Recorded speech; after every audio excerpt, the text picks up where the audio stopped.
Sir, आज जो press conference आयोजित की गई है, क्या उद्देश्य बताइए।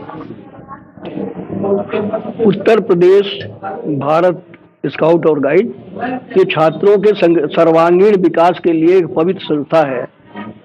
इसके मुख्य संरक्षक महामहिम राज्यपाल महोदया हैं। इसके संरक्षक माननीय मुख्यमंत्री हैं और इसमें पहले शिक्षा निदेशक माध्यमिक ही इसके मुखिया हुआ करते थे, मुख्यायुक्त हुआ करते थे। उनके अधीनस्थ अधिकारी इसका संचालन करते थे, संयुक्त शिक्षा निदेशक, जिला विद्यालय निरीक्षक और विद्यालय के प्रधानाचार्य से मिलकर के संस्था चलाते थे। बढ़िया संस्था चलती थी। 5 वर्ष पहले ये बेसिक सचिव, अपर मुख्य सचिव बेसिक थे। इनको हम लोगों ने इसलिए कराया कि शिक्षा विभाग के अधिकारी हैं तो कम से कम अच्छी करेंगे, लेकिन जब से आए तो तानाशाही पूर्ण रवैया अपनाया है।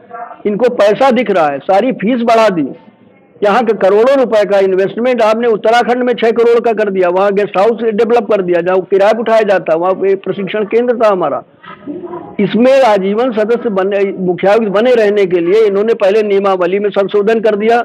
केंद्रीय नियमावली में 5 वर्ष का अगर पद मुखियायुक्त अनुभव है वही चुनाव लड़ सकता है। इसके लिए इन्होंने यहाँ पे प्रदेश में 4 वर्ष करा लिया, क्योंकि ये 5 वर्ष इनका जनवरी में पूरा होता, वो किया। दूसरा कोई न बन पाए इसकी व्यवस्था की थी। इत्तेफाक से रेगुलर डायरेक्टर के रूप में हमारे डॉक्टर महेंद्र जी मिल गए, जो आजीवन सदस्य भी थे। उन्होंने घोषणा कर दी चुनाव लड़ने की। तब षड्यंत्र किया कि यहाँ पर जो नामांकन कराए हमारे डॉक्टर महेंद्र जी ने 35 नामांकन 35 जिलों के। पहले तो जिले जो 75 में से मात्र 41 जिले ही प्रतिभाग कर रहे हैं, बाकी को किसी न किसी तरह से अलग कर दिया। तो माननीय डायरेक्टर साहब जब नामांकन इनके 35 कराए गए तो उनको निरस्त कराने के लिए इसने उन जनपदों के दूसरे नामांकन अपने पक्ष में कराने शुरू कर दिए। जो लोग नहीं कर रहे तो जिलाधिकारी के माध्यम से, ये इसीलिए हम इसकी जुडिशियल इंक्वायरी की मांग कर रहे हैं, जिलाधिकारी के माध्यम से जबरिया हस्ताक्षर करवाए गए, जमा किए गए। जब स्क्रूटनी उस दिन बंद कमरे में हो रही थी तो वहां पर जो नामांकन केवल और केवल डॉक्टर महेंद्र देव जी के थे, उनके लोगों के, उनके हटा करके फर्जी वहां नामांकन पत्र में फर्जी दस्तखत करा के जमा कराए गए। वहां पर डॉक्टर हरेंद्र नाथ राय, एक वहां के बनारस के प्रधानाचार्य हैं, मुख्यायुक्त है वो, और वो थे। और इसके साथ में उनके यहाँ की जो दूसरी गाइड थी जिन्होंने हस्ताक्षर किए थे नामांकन में डॉक्टर महेंद्र जी, उनका शपथ पत्र था कि हमने इनका किसी का नामांकन इनके अलावा, डॉक्टर महेंद्र जी के अलावा नहीं किया है। अगर किया कहीं कोई आता है तो निरस्त किया जाए। इसी आधार पे कई और नामांकन थे। जद्दोजहद के बाद एसीएम 5th की उपस्थिति में, वहाँ ट्रांसगोमती की एसीपी की उपस्थिति में वो उसकी जांच हुई नामांकन पत्र की, डॉक्टर महेंद्र देव जी के वैध पाया गया। सचिव ने लिख करके दे दिया।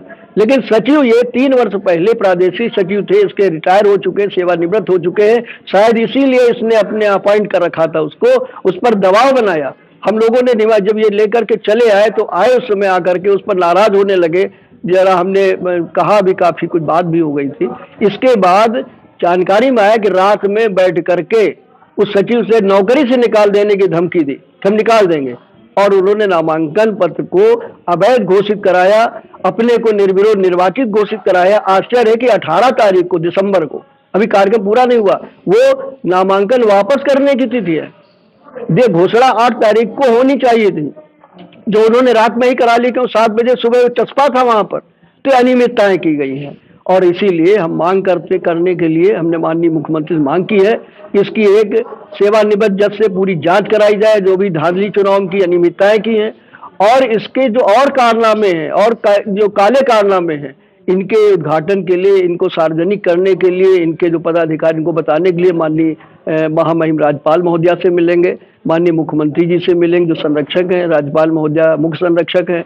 इसके अलावा जो मंत्रीगण, विधायकगण, सांसदगण और जनप्रतिनिधियों से मिलकर के एक जन जागरण अभियान 1 महीने का चलाएंगे। उसके बाद जरूरत हुई तो आगे हम लोग संघर्ष करेंगे। अच्छा, इस तरह का जो पैसों से खरीदी है गाड़ी, कभी भी किसी भी मुखियायुक्त ने, इतने वर्ष हो गए, पहले शिक्षा निदेशक ही हुआ करते थे इसके माध्यमिक के, इसके मुखियायुक्त, कभी अपनी गाड़ी लाते थे, अपना पैसा खर्च करते थे।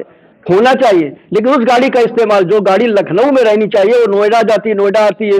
इसका आना जाना, किराया, भाड़ा, डीजल, पेट्रोल और नौकर, सब पैसा ये लेता है। बहुत सारी अनियमितताएं हैं। इसका उद्घाटन हम लोग जानकारी एकत्रित कर रहे हैं, आगे फिर करेंगे।